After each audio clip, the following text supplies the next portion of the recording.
যে কোনো লতানো জাতের ফল গাছ অথবা সবজি গাছের গোড়ার দিকের পাতাগুলো সবসময় পরিষ্কার করে দিতে হবে, যাতে মাটিটার মধ্যে একটু রোদ পড়ে এবং গাছটি ওপরের দিকে বাড়ে।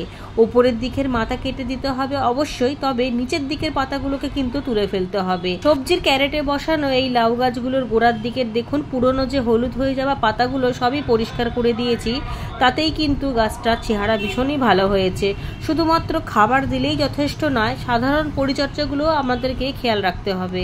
কলমি শাকের এই ক্যারেটের মধ্যেই আপনা থেকেই একটা উচ্ছের চারা উঠেছিল, ফেলে দিইনি, সেটাই বেয়ে বেয়ে এখন এত বড় হয়ে গিয়েছে এবং উচ্ছেতে ভরে গিয়েছে।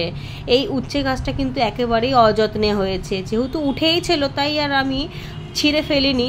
আর দেখুন সেই উচ্ছে গাছটাই কতটি বড় হয়ে গিয়ে জালের মধ্যে দিয়ে ছড়িয়ে গিয়েছে। আর উচ্ছেও হয়েছে কিন্তু একেবারে ডগায় ডগায়, পাতায় পাতায়, একেবারে নিচ থেকে ওপর পর্যন্ত।